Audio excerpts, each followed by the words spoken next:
It's a beloved piece of liturgy, recited as we begin the new year.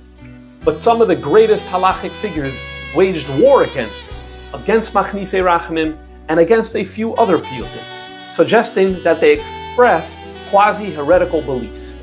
Today in part 1, we will hear the voices of the opponents. We'll come back in Mirz Hashem next week for part 2 to examine the defense. Machnisei Rachamim, Machnisei Rachamim, Lifnei Bal Rachamim, Machnisei Tefillah, Hashmiyu Tefillah Seinu. Lifnei shoymei tefillah. This Mitzvah Shabbos, we're going to be saying Slichas, and toward the end of Slichas, we say the famous passage, the famous song of Machnisei Rachamim. Now imagine reciting this passage, this prayer, and some of the greatest Rabbanim coming over to you and informing you after you finish saying it, that because you said it, you are, there's a chashash that maybe you're a shtickle apikoides. Is that really possible? The answer is yes. For this piyut, and for a few others that we say during this time period of the Yamim Naroyim, there have been Gedolei Yisrael, starting with the Rishonim and continuing with the Achronim down to this very day, who have said, who have accused, who have protested, that these piyutim are problematic because they express views that are contrary to authentic and true Jewish belief. So in order to understand this, let's have a look at the words of these piyutim. We'll begin with the piyut of Machnisei Rachamim. So the words are as follows. Machnisei Rachamim, we're turning to certain entities that are designated and labeled as being, they're the ones who bring in our prayers of Rachmanis, Machnisei Rachamim. And we're asking them, Hachnisu Rachamenu, do this, bring in our prayers of Rachmanis Lifnei Bal Rachamim before the Eibishter. And likewise, we say the same thing another 3 times, Mashmiei Tefillah, that those who allow our tefillas to be heard should allow our tefillas to be heard Lifnei Shemei Tefillah. And those, Mashmiei Tza'aka, those who allow our cries to be heard should bring our cries Lifnei Shemei Tza'aka.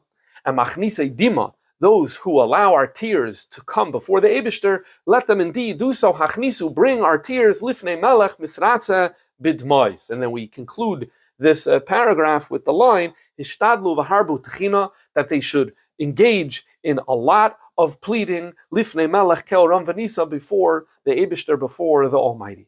So what's controversial about this? What's controversial is what's unusual, because it is indeed unusual in Jewish liturgy to turn to malachim and to speak to malachim and to ask with malachim that they do, and to ask of malachim that they do something for us. Most of tefillas, and there's a plenty of Jewish, plenty of tefillas la'irich hadoros that were composed by many different people, and the vast majority of them are addressing the Eibishter directly. To address a malach and to ask the malach to do something, this is taka unusual. However, this is not the only piyut where this is done. There's a piyut that is said on Yom Gimel de Slichas. It's called Machnisei Rachamim.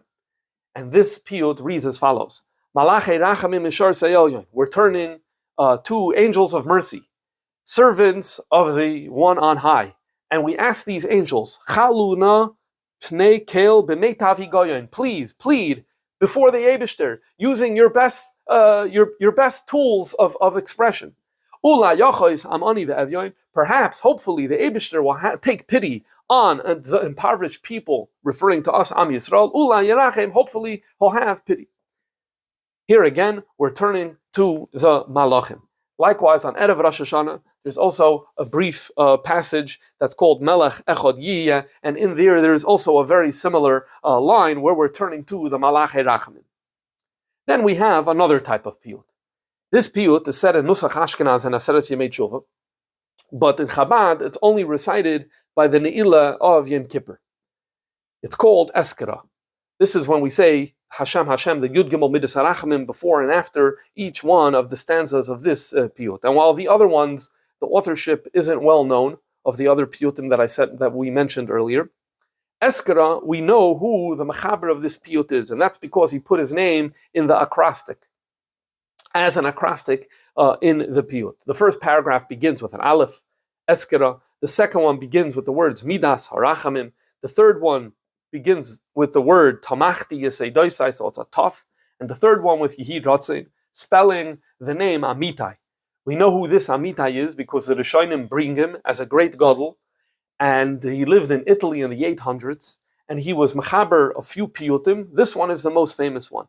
The controversial passage is the second passage, where we say the following: Midas Harachamim. We turn to the midah of Rachmanis, and what we say to it is Aleinu Hisgalgali. Please plead on my behalf.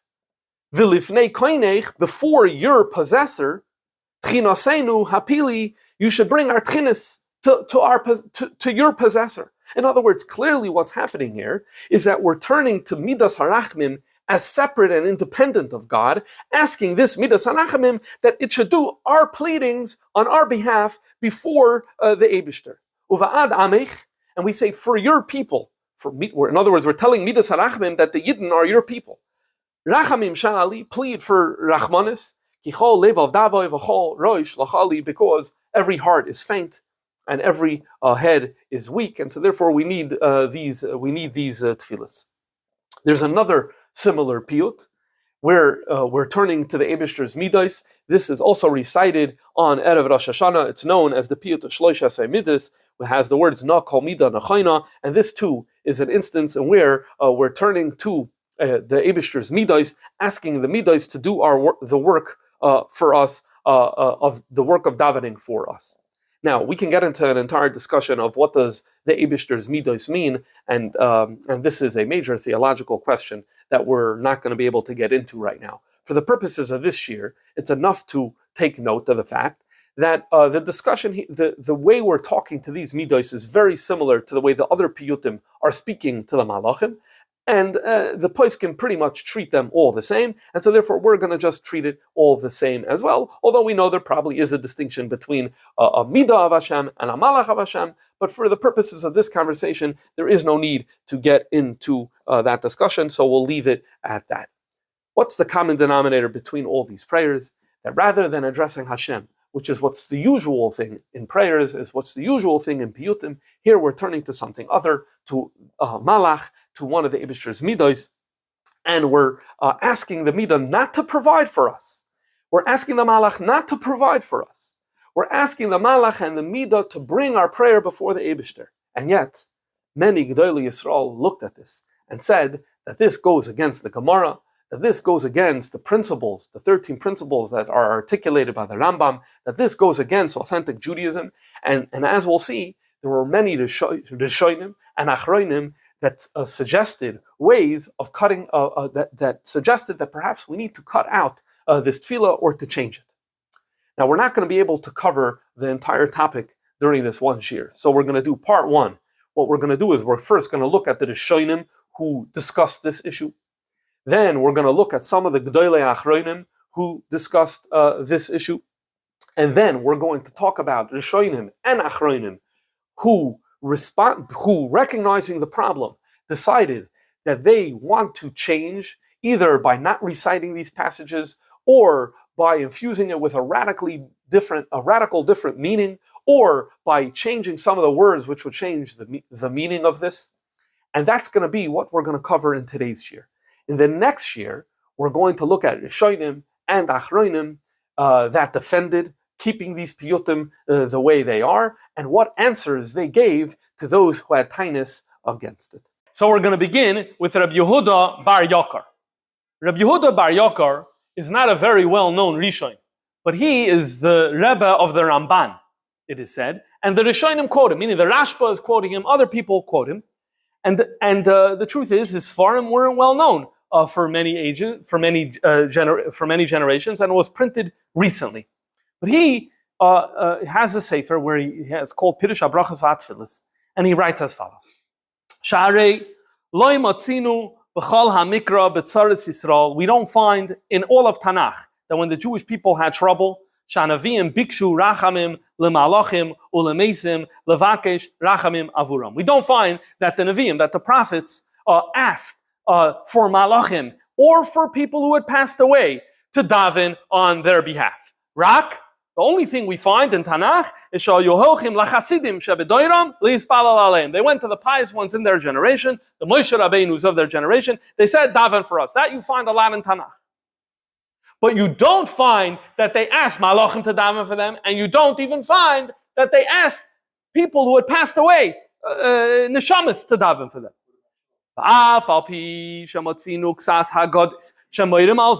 Although it is true that we do find some of the midrashim and some of the Agadata that does have this material, Kigoin, for example, Ahi the Kalev, the Gemara in Saita says that Kalev, when he went on his mission as part of the Meraglim, he went to Chevron, and what was he doing in Chevron? The Amrinon Shenishtateach HaKivrei, that he went to David by the Ma'aras HaMachpelah, and he said, please daven for me, that I should be saved from the Eitzah of the Meraglim.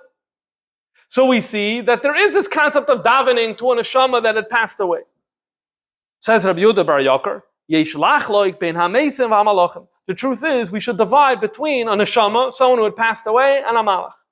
Meaning, a neshama is okay, that's fine. Avram, Yitzchak, and Yaakov, and Chevron is fine. But a malach is not fine. Why? Because a tzaddik is called alive even when he passed away. Meaning, the way I understand what he's saying here is as follows. There's no shaila that you're allowed to go to the Moshe Rabbeinu when he's living and ask him to daven for you. We find in Tanakh that's happening all the time. So, and we say that when a tzaddik passes away, it's like they're alive. So what, the din is going to change? That when he was alive, you were allowed to go ask him to daven for you. When he passed away, and we say his passing is a continuation of his life, so all of a sudden that makes no sense. Fine, so there it's a heter, you're allowed to continue going to the Moshe Rabbeinu, to the Avram, Yitzchak, and Yaakov after they passed away, no problem, and you could daven. But for the malachim, aval el ha-malachim ein roi laseh, since it's inappropriate. Now his main argument till now has been why? Because you don't find in Tanakh precedent for such a thing. You don't find precedent. And then now he says, but why don't we find precedent?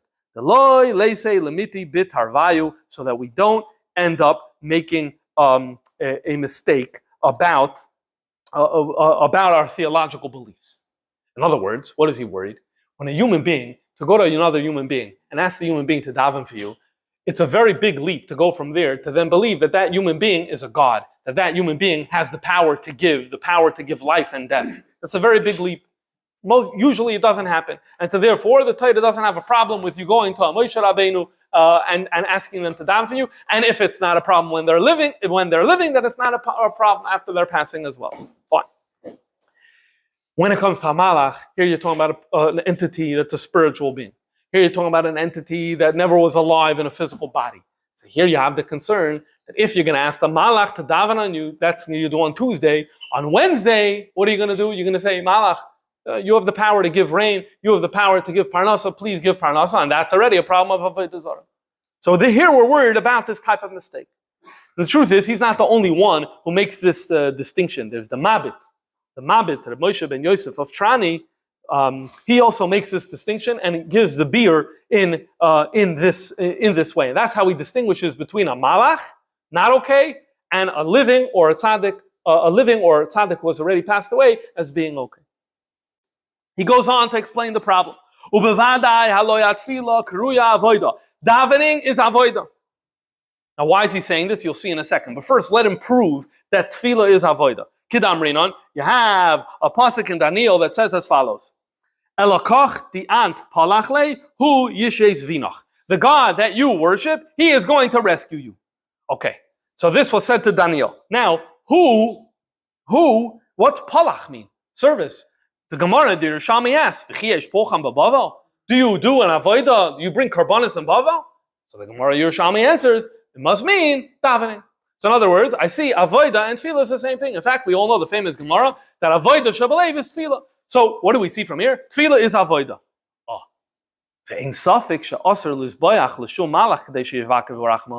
Here he's making this argument. Imagine you find someone who's bringing a carbon. Say, why are you bringing this carbon? I'm bringing this carbon to Malach Machal, because I want Malach Machol to bring my prayer before God. We would say, oh yeah, that's not allowed. Why? Because you're not allowed to do an avodah to a Malach, even if it's to bring it to the Eibishter. So if you're not allowed to do the carbon to the Malach to get to God, then you can't do the prayer, because a prayer and a carbon is the same thing. Avodah is carbon. This is Rabbi Yehuda Bar Yakar. This is the Rebbe, the Ramban, saying he has a problem with these types of prayers. Okay, he's number one. Number two, the Ramban. His student, the Ramban, has a drasha that's called Teiras Hashem Tamima. In other words, he once gave a speech in Barcelona. This is the way it was printed. That he gave this speech in Barcelona, and one of the things he speaks over there is about Avodah Zarah, and he says as follows: Avodah Zarah Ashlishis Hem Ha'obden L'Malachim. A form of Avodah Zarah, the third form, is when those people worship angels. Or they think they have abilities. Or,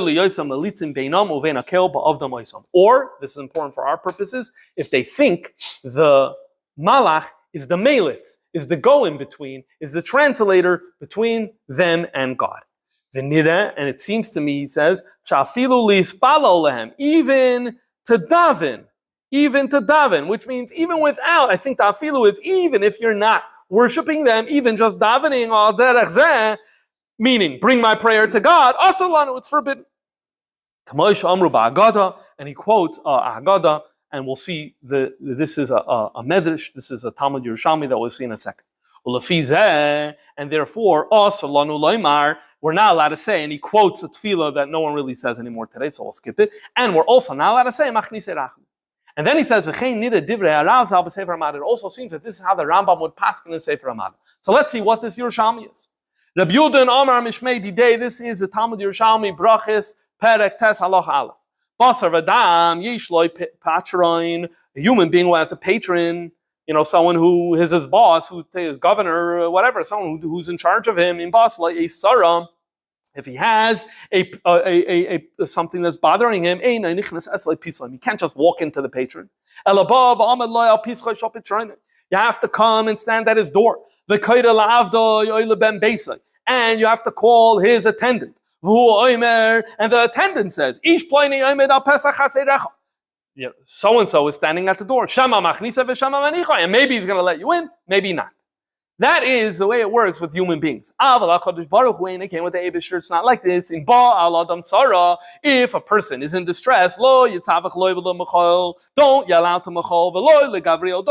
Gavriel, these names of Malachim, Ella, and now the voice shifts to God's voice, yell out to me, this, and I will answer immediately. Clearly, what do we see here? This is exactly what we're not allowed to do. Machnisei Rachamim is exactly what we're not allowed to do, the Ramban is saying. The Yerushalmi says, don't call out to Machol, don't call out to Gavriel. You have a direct communication with the Eibishter, and so therefore this is not something we should be doing. What does it mean in terms of the Rambam? In terms of the Rambam, let's look at the Rambam, the way he talks about Avodah Zarah. Look at number 7. The main command in Avodah Zarah, we're not allowed to worship any of the things that are created. And the Rambam starts all the way from the top, from the most ruchniistic. Loi malach, v'loi galgal. Galgal is the spheres, the Rambam's model in how the planets move around. V'loi koichav, those are the stars. V'loi echad ma'arba yesoidos, the eish ruach hamayim and offer. V'loi echad mikol hanivrayim mehen, and nothing that was created from the arba yesoidos was just everything in existence down here in this physical world. And this is not allowed for afal pisha evid yodea shashemu alekim. Even if you know that God is the ultimate God, and God is in control, still you're not allowed to worship any of these things. This is why the pasuk says, be careful over here. We're worried that your heart is going to go astray. What is the pasuk saying? Be very careful. Don't be mistaken to worship these, even if it's only even if it's only to be that middleman. If it's only to be that person who the what's it called in the shadchan, intermediary, who makes the broker, even if it's only like that, you're not allowed to do it. So the Ramban is saying, if you follow this Rambam, it seems that the Rambam would negate turning to a malach and asking the malach to bring your prayer before God. The emes is that the Rambam says something very similar in when he describes the 13 principles. We know that the Rambam, in his commentary to the Mishnah, he lays out the 13 Yud Gimel Ikrei Emunah. These are not the Ani Mamins, because Ani Mamins written later, someone wrote it based on the Rambam's work. But the Rambam did lay out the 13, the Yud Gimel Ikrei. And these are foundational to Yiddishkeit ever since. And what does he write? He writes, Hayesoid HaChamishi, the fifth principle, and he goes on to say how we don't worship anything. Then look what he writes, V'chein ein roi la'avdam, we should not worship them, Kedei liyoisam emtsoim, so that they should be the intermediary, lekarvam elav, to get us closer to God.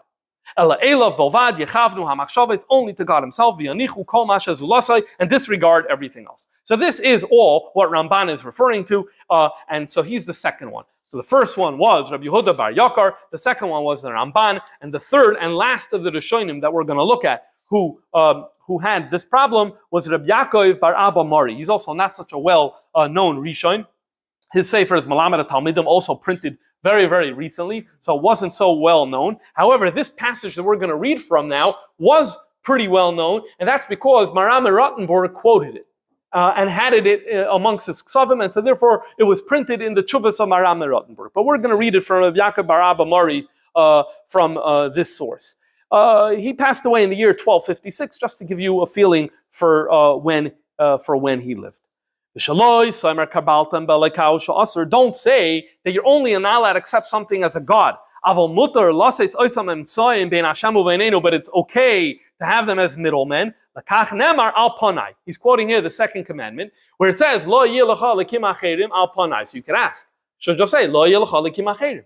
Don't have other gods. No, al panai. What does it mean?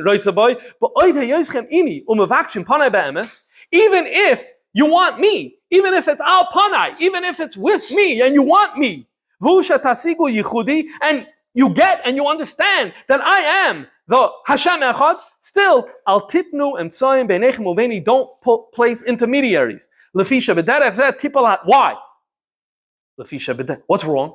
I know that only God's in control. Lefisha b'derech zeh tipal hatoya v'yekosho boihu oy achar lahamim b'shniyos. The reason is because you or someone else is going to eventually make a mistake and say, oh, if you daven to the malach to bring your prayer to before God, maybe the malach is worthy of davening to him as an entity in himself, and you're going to come to believe that there is dualistic powers, there's God himself, and other things as well. This custom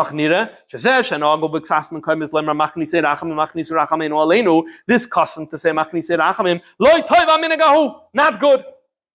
The Raya, extra evidence for this,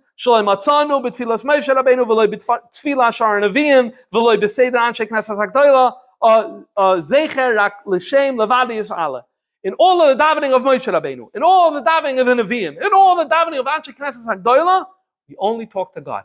And by the way, he's very right here. The Siddur is what, 500 pages? How many of those passages are talking to angels? Almost none. You could count on one hand how many. Yes, we'll see Barchuni L'Shalom that we say Friday night. We'll talk about that soon. We have the few that we mentioned before, a handful. Now, what's happening in the morning when we say Kaddish, Kaddish, and Baruch Hashem, Kvoid Hashem, and Kaimai, that's different, right? What's that? That's us talking about Malachim. We're not asking the Malachim anything. So that's B'chlal not controversial. Kedusha is not controversial, talking about Malachim. So he's saying over here, look, in Shemana Esrei, is there any mention of Malachim? No mention of Malachim. In all these tefillahs, you don't. So this is a persuasive raya. Now, however, he has to deal. He just said that in Tanakh you don't have it. Well, maybe you do have it in Tanakh. Where do you have it in Tanakh? Hamalach hagoyel oisi mikol ra. What's hamalach hagoyel oisi mikol ra? You have that Yaakov Avinu has Menashe and Ephraim, and he's giving them a bracha, and he says, Hamalach hagoyel oisi mikol ra, the angel that redeemed me from all negativity, Yavarech Hasanorim should bless these children. So here you see, the Pashas, it sounds like, he turned to Hamalach and said, bless these children. No, you read the Pshat wrong. This is only a prayer to God. What's the Raya? Because go back to the earlier pasuk. What does the earlier pasuk says? It says, Ha'alaikim, he's addressing God. Haroya oisi, who has been shepherding me, me oidi, from the day that I came into existence, ad hayoim azeh, till today. And then right after that it says, Hamalach hagoyel oisi. So in other words, Ratza loimar, Elokim haroya oisi, God hashayleach, who sends hamalach hagoy eloisi, who sends the malach who redeems me, so that God yavarech es hana orim. In other words, you have to open up the Chumash and you need to look at the psukim. The way Yaakov Avinu is turning to the Eibishter, and he's saying, Elokim, the God who took care of me. How did he take care of me? Because he sent hamalach hagoy eloisi mikol ra. So therefore, this God that sent me, the malach hagoy eloisi mikol ra, this God is going to be yavarech es hana orim. He's not the only one to say it. This is not his invention in terms of how to understand these psukim. Rabbi Avram ben Arambam has a commentary on sections of the Torah, and he also says that this is the right pshat in the psukim, and he tells us that Rasag wrote, Reb Sadia Gaon wrote an Arabic pirush to an Arabic targum in Judeo-Arabic to the Torah, and when he teaches Hamalach Hagoyel, he teaches Al Yedei Malach Ge'oleni. That's in the equivalent in Arabic. In other words, you read it, the God who saved me, Al Yedei Malach Hagoyel Oisi, this God Yavarech es Hane Orim. Okay. By the way, there's also another way you could do it that's not so controversial. Similar, but Elokim Haroya Oisi, the God who saves me, through Hamalach Hagoyel Oisi. So just like God did it for me through a malach, so too, just like God enabled the malach to be goyel oisi, so too that God will enable the malach to be mevarech me, to bless me. In other words, the first pshat was saying that Yavarech is going on God. Yavarech could also go on the angel if I'm saying that God should allow the angel to do it, then it also wouldn't be a problem. Okay, that's a little bit getting into minutia. Interestingly, this passage, Hamalach HaGoy Loisi, bothered people. We see right now. That's why you're having the interpreters giving interpretations to it. There's a group in Eretz Yisrael that are called the Samaritans. The Samaritans, they have Torah and Yeshua. They have Torah and Yeshua. They bring a korban Pesach every year. There's very few of them left. In Nablus is where they're centered. They say they're the real Jews, right? We say that when the 10 lost tribes were taken out of Eretz Yisrael, so they were brought in as a replacement population, and then they picked up some Jewish customs. There's been tension between them and Am Yisrael for, during the whole period of Bayis Sheni. Anyway, they have their own Tanakh, and they made changes in the Tanakh to reflect their ideology. There's a whole number of changes that it's not the whole Tanakh, it's the 5 books and Yeshua. In this pasuk, their Hamalach Hagoy Eloisi, they changed it. Instead of saying Hamalach, there it says Hamelech Hagoy Eloisi. The king, so this way just means God, and therefore they solved that problem. So they were also bothered by this a long time ago. I don't know if we know exactly when this change was made, but you see this pasuk. Okay, fine. Oy Ratzaboy comes back, Rabbi Yaakov bar Abba Mori, and says, or maybe Hamalach Hagoy Eloisi, Malach doesn't mean an angel. Malach means God's Ratzon. Malach Hagoy Eloisi, Vayehi, it's Taka the Malach, Vayehi Hamalach, B'makom Zeh, Ratzon Hashem. We're talking about God. Elikim Aroy Eloisi, Hamalach, God, Hamalach Hagoy Eloisi, his Ratzon, the Abish's Ratzon. In other words, Malach becoming here a metaphor, Lo Yecha Min Nevroim, not a creature. And if you say this, then you don't have any problem. Okay, this sums up our first part of this year. What do we see in the first part of this year? First, you have the Rishonim. The most well-known is the Ramban. But the truth is, where does the Ramban say this? In the drasha of Teres Hashem Tamima, which was not well-known. It's not like his Pirush ala Torah, which was widely used. So really, you have, the first one is Rabbi Yehuda Bar Yakar. This Sefer was not well-known throughout the ages. The second was Ramban, well-known individual, but his drasha Teres Hashem Tamima was not well-known throughout the ages. And the third one is Rabbi Yaakov bar Abba Mari, also not so well known throughout the ages, but all of them, what's the common denominator? They come, they attack Machnisei Rachamim, they say this is no good, this seems to be really problematic. As I said before, it's quasi-heretical because you're going up against the Rambam's 13 principles, Yesod HaChamishi, you're going up against what the Rambam writes in Sefer Hamada. This seems to be usher. It almost seems like checkmate. There is no way out of this. But this continued. The next, and when we moved into the period of the Achronim, you also had some of the Gdoilei Achronim coming out against these piyutim. I'm only here, it's like endless, the number of Achronim that wrote. Only going to quote from 2, the Maharal and the Korban Asal. So the Maharal, and these, by the way, got more attention because people had these Sfarim. People had the Maharal's Sfarim, and definitely the Korban Asal's Sfarim people had. So this got much more attention in recent centuries. Look what Maral says. This is not okay. I'm not sure why it says ki'ilu, but it's ki'ilu mispalal al malachim sheyachnisu rachamenu. It's as if you're davening to malachim to bring in the prayers of Rachmanis. It actually is. His argument is we don't find this practice in Judaism. Therefore, Maral says he has a problem with it. We'll come back to Maral soon. Karben Asano. This is Rabbi Nasano Weil. He lived in the 1700s and he wrote a commentary on the Rosh. So he's known in the yeshiva world as the Karben Asano because when you learn the Rosh, he's right there on the bottom. Look what he writes. This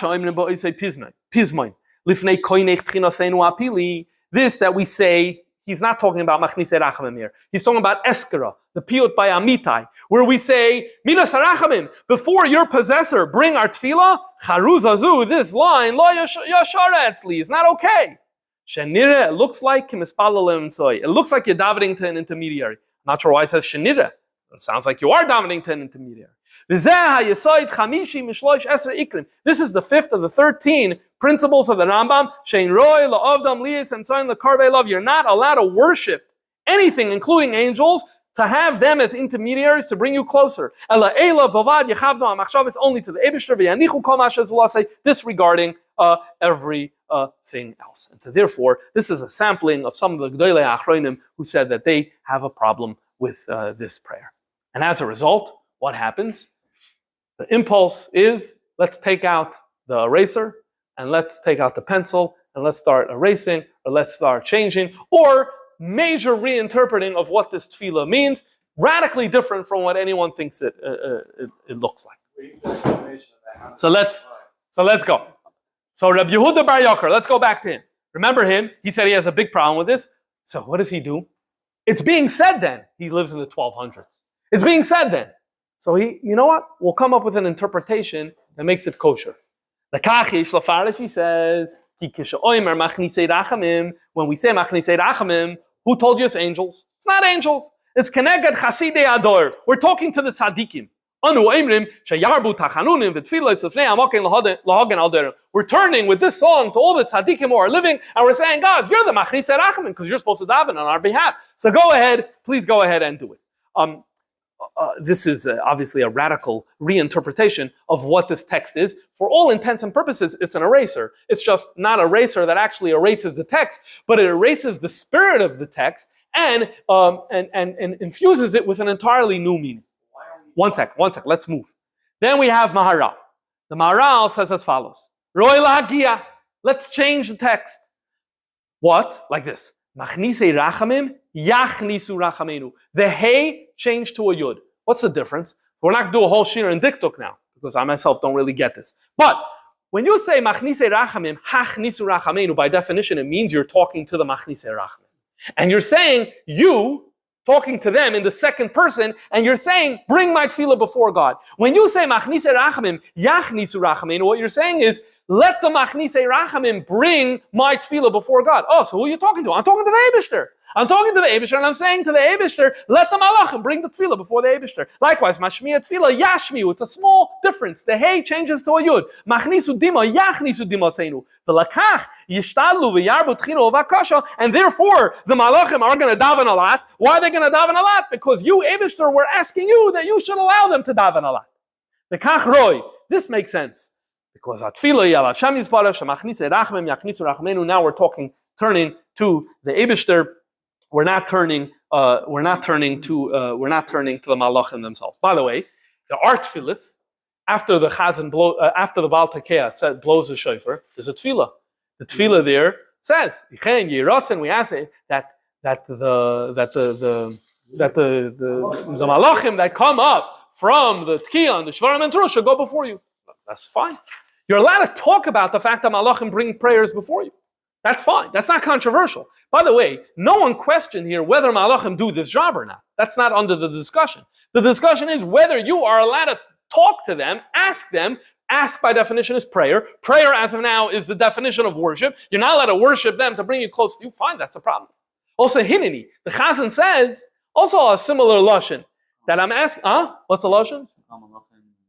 That all the malachim should bring the tefillahs before you, right? But who is Yiratzin? We're speaking directly to the Eibishter. So Maral is turning Machnisei Rachamim into this type of tefillah. Okay. Now what happens is as follows. No less a figure than this Tzemach Tzedek joins the party. And he too takes out the eraser and goes to work. Let's see what he says in Sheirish Mitzvahs HaTfilah. First, a word about Sheirish Mitzvahs HaTfilah. It's going to be Negea later. Sheirish Mitzvahs HaTfilah was written by the Tzemach Tzedek when he was very young.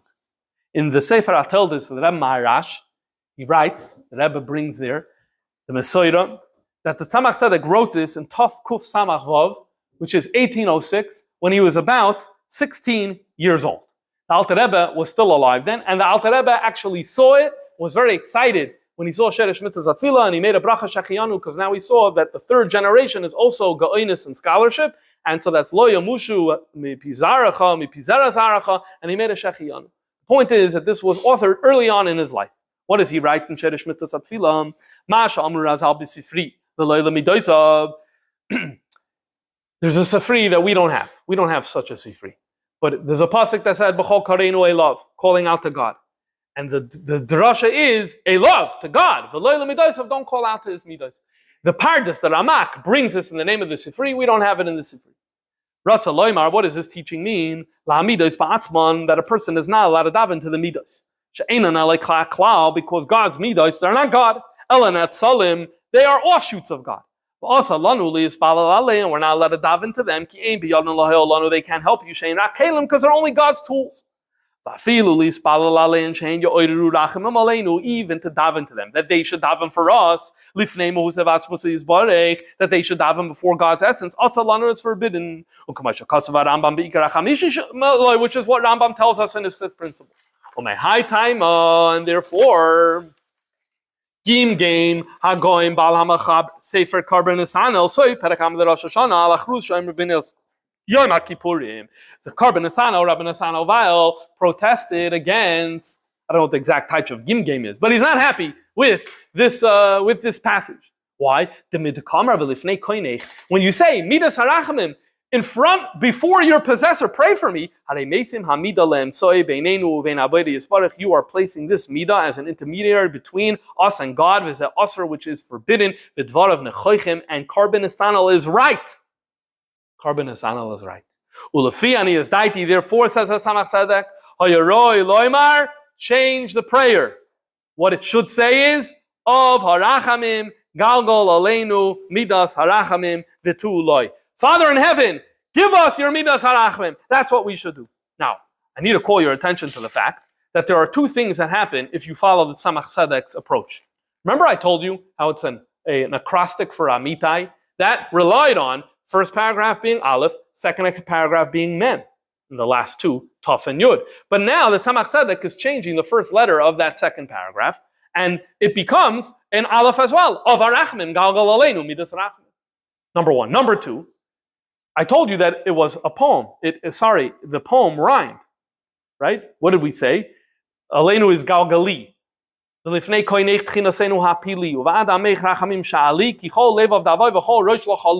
all rhymed. The Tzemach Tzedek now is killing that rhyme. Avarachmin galgalenu midas harachamim does not rhyme as well with the other things at the end, with those other words. The Tzemach Tzedek will tell you, very nice for acrostics, very nice about poetry, but I care about Jewish theology, and this gets in the way of Jewish theology, and so therefore we need to change it. So now we have two Rabbanim, the Maharal changing Machnisei Rachamim, the Tzemach Tzedek saying that we should change Eskara Alekim. Chassam Sofer, the Chassam Sofer has a different approach. He said he's going to skip it. Let's read what he says inside. Ulidivrei hagoyin hanal. If you follow what Maharal is saying, Gam pizmoin malachei rachamim uslicho yudimu midas ha'amures b'chanina yeshlom noya. Maharal only spoke about Machnisei Rachamim, but the truth is, as we mentioned before, there are other problematic ones. So if Machnisei Rachamim is a problem, then the other two that he mentions here are problems as well. Look what he says here. Anu oimrim imat tzibur. I say it together with the tzibur. And he quotes here two psukim. The first pasuk is Hen kel kabir lo yimas. This is the Chazal darshan. This pasuk as follows: that kabir means strength, so that goes on a minyan. So a minyan is strong. So God, Kael, is kabir, the minion, lo yimas. God is not going to spurn the prayer of the mighty, which is a minion. So therefore, although it's not such a good prayer, but because there's a certain power to a minion. And then he quotes another pasuk, V'dilugai alayava. The truth is, the pasuk doesn't say V'dilugai alayava. The pasuk says V'digloi alayava. There is a medrash, very fascinating medrash, that changes it to Dilugai alayava. Dilugai means your skippings. So God is presented here as saying, the Jews' skippings is love, is an act of love for me. The Medrash says, what happens is there's a Yid who can't pronounce the word Ve'ahafta, and he says Ve'ayafta. Ve'ayafta, that's the word Eva, and you should hate. So he says Ve'ayafta, you should cause to hate, or you should hate, as Hashem Elokeinu. That's terrible. God says he loves it. Why? Because it's almost like a Baal Shem Tov style medrash. Because he means well, and he has everything, his intentions are fine. And so therefore, Vidilugoi, his skippings, Olayava is an act of love. That's the way the medrash teaches this pasuk in Shira Shira. So therefore, what's he saying? There's a power to a minion. And even errors could be acts of love. So therefore, I say, Machnisei Rachamim and Yud Gimel Midas Hamuris B'Chanina, I say these two piyutim, I say it with the tzibur. Machnisei Rachamim, for Machnisei Rachamim, so I don't say it. Rather, Darki Laharich B'Nefilas Hapayim, I say the passages before Machnisei Rachamim, Ad She'Igia Shliach Tzibur L'Shem Yisrael, until the Shliach Tzibur gets Hashem Yisrael, and then I join him in Shem Yisrael, and in this way, I end up skipping Machnisei Rachamim. What's the difference? How come the first two he was said, and Machnisei Rachamim he didn't say? I think the explanation, I don't know, he doesn't explain, but I think the explanation is as follows. The other two are said, it's like, b'maitzai, menucha, kitmo, that big piyut that you have in the middle of the slichas, it's said chazan and kol together. So because it's said chazan and kol together, so first of all, it mamish has the koyach of the tzibur behind it. Machnisei Rachamim, it's toward the end over there, I don't know what people are doing today, but I think the traditional minhag was you just read it pretty quickly. And so therefore, you didn't have the moment where the whole kol is saying it together. So number one, remember, Chassam Sofer is very concerned about the koyach of the tzibur. Okay, maybe the koyach of the tzibur is less when everyone's reading on their own, as opposed to chazam and kol, chazam and kol. Number two, it's more noticeable.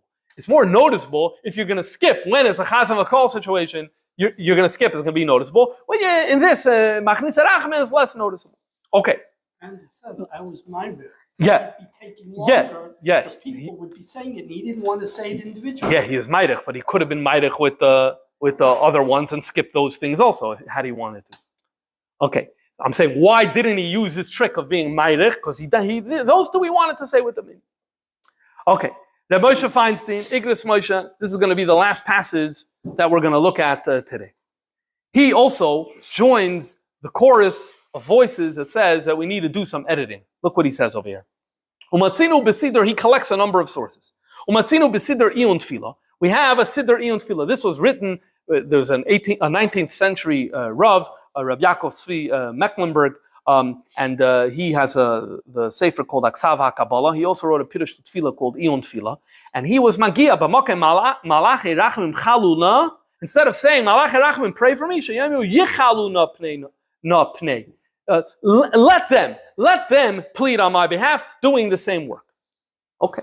The Zachruni continues and says, I remember Shadoini Avia going Zecher Tzadik Levracha, my father's name was Reb David, Loi Amar B'Shum Maka in the Slichas of Yutim Sha'alashanu Kimavakshim Malachim. My father never said any of these passages that asked anything of the Malachim. B'Pizma Malachei Rachamim. So what did he do in this Pizma Malachei Rachamim? Hayomer Avos Ha'olam. Ahuve Chaluna. He changed it instead of Malachim to referring to the Avos Ha'olam, Avram, Yitzchak, and Yaakov. Remember we saw that's okay. Avram, Yitzchak, and Yaakov, human beings, is okay. And when it came to the slichas, which is Uvi Yom Kippur B'Tfilas Ne'ilah Hayomer, so this is Eskara, he would say, Midas Harachamim Aleinu Negalgala, V'Lifnei Koinenu Tchinasenu Napila, Uva'ad Amenu Rachamim Nishala, Kichol Lev Avdava V'Chol Rosh Lashali. What did he change? Same idea. He's changing it in the way that I am talking to God, asking Him to give me Midas Harachmim. And he knows that now this method is good because you're able to keep amitai, because it starts Machnisei Rachamim aleinu negalgala, but it killed the rhyme. So he says, we know that Rabbi Amitai didn't mean that. We know he wants to end with a chirik, and my father's changes is not with a chirik. Okay, but that's what he did. And I do this as well. He continues. Now I see. Now I see. You see the Chaim Veloshin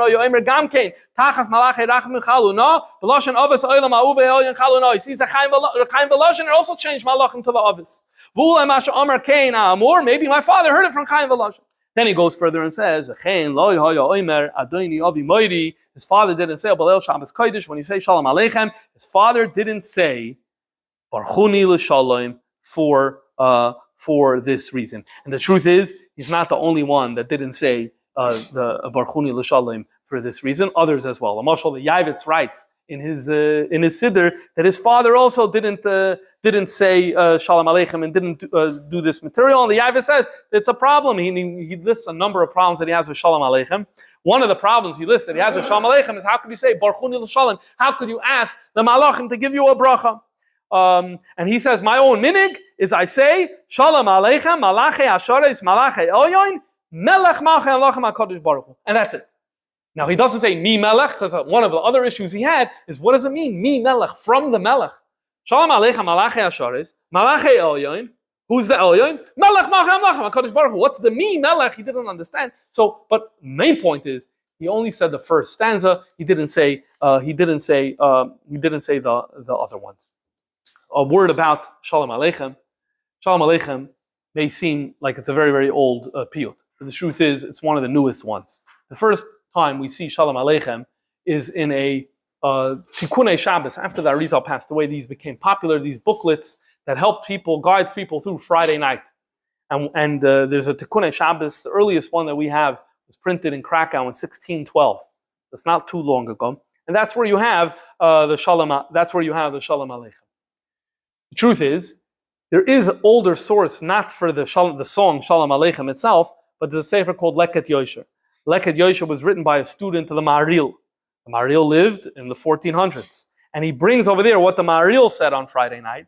And he has a tchina that the Maharil said there Friday night. And although it's not the words Barchuni l'Shalom, but the words are Meshar Sekel, talking to the Malachim, Ubarchuni b'moitzachem bebeisi. Give me a bracha when you find me here bring me a bracha when you find me here at home. So you do see that the concept of Barchuni l'Shalom did exist earlier. But the reason I'm giving this background is what's allowing these G'dayli Yisrael, starting with Rabbi Yehuda, starting with the Maharal and continuing with the Tzemach Tzedek, or the Chassam Sofer, or Moshe Feinstein, or Chaim Volozhin, and all these names that we're mentioning, and the Yavitz and the Chacham Tzvi. What's giving them the feeling that they have the right to do this? Because piyutim is its own category. It's not part of the regular davening, and so therefore they felt that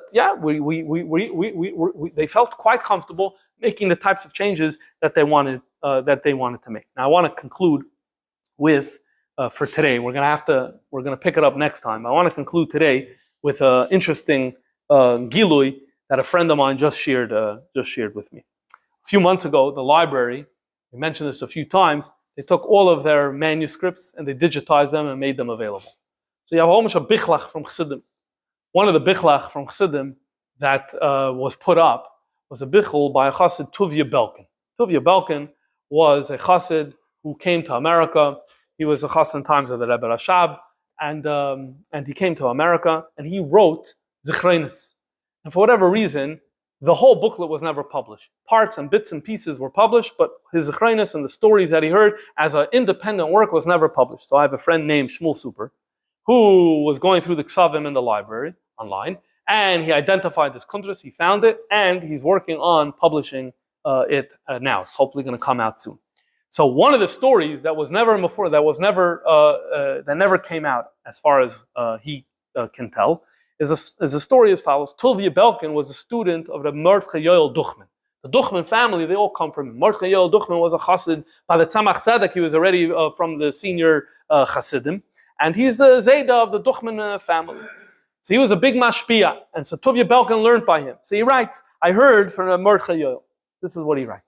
One time, the Mordechai Yoel was Shabbos by the Rebbe of Liadi. This is not the Alter Rebbe. The Rebbe of Liadi, the Zalman of Liadi, the Tzemach Tzedek, one of his sons, was named Chaim Shner Zalman, and he was a Rebbe in Liadi. Most of the Tzemach Tzedek's children had a Rebisteva in different locations. Okay, so the Mordechai Yoel was there. Achat Tfilas Arvis, after Ma'ariv on Friday night, the Mordechai Yoel was standing by the window. The Rebbe, the son of the Tzemach Tzedek, Reb Shner Zalman, comes over to him and says, Mordechai Yoel, do you say Shalom Aleichem? He said, no. And if I do say it, what does it matter? Ma bekach? So the Rebbe told him, Reb Shner Zalman said, Avi zal lo hoya oimer. My father, the Tzemach Tzedek, would not say Shalom Aleichem, the piyut. So Mordechai Yoel said, 1 second, but the Alter Rebbe put it in the Siddur. And it's true. The Alter Rebbe put Shalom Aleichem into the Siddur. With Baruch Hu L'Shah, everything, the whole thing is there. Said the Tzemach Tzedek's son, he said as follows, I asked the same question of my father. And my father answered me as follows. The neshama is higher than a malach. And especially on Shabbos, when you have Aliyas HaOlamis, and now a neshama is even higher than a malach. So now, a neshama, Tavei a neshama, loimer lamalach, shalom aleichem der malach? That's the way the story is written. A neshama is going to come to a malach and say shalom aleichem? Now, obviously, what's the thrust of this point? The thrust of this point is that on Shabbos, we're at such a high level, malachim, who wants to even think or talk about malachim? However, I don't think it's such a crazy thing to also add into the conversation. We saw that the Tzemach Tzedek and Derech Mitzvah Secha didn't like the Piyut Eskara, which means he doesn't like the Piyutim that talk to malachim. Shalom Aleichem happens to be a piyut that speaks to malachim too, because it says Baruch Hu L'Shalom, and so maybe you throw that in there as an added reason why the Tzemach Tzedek was not comfortable with this piyut. Okay, so that's something to think about. So let's summarize what we do today. Number one, we looked at a number of piyutim where we're talking either to malachim or where we're talking to Midas Harachman. And we said that these are highly controversial. We brought from a number of Rishonim that said this is problematic, rooted in a Befeirish Yerushalmi, rooted in the fact the way the Rambam discusses the 13 Ikrim, and so therefore this is a big problem. And then we saw some Gdei Achrein in the Maral, the Karban Hassan, who also had this problem. And then we saw a number of Gdei Yisrael. The way they dealt with it was what? Either I don't say it, or the major reinterpretation, or a major editing job to change the text so it shouldn't mean what it means. Now, obviously, we don't follow all this, because Shalom Aleichem we say, and we say Baruch Hu L'Shalom, and we say Machnisei Rachamim, and we say No Kol Midah Nechoina, and we say Eskra Likim without the change. So something happened here. And we're not the only ones. There are others who also say it without any changes.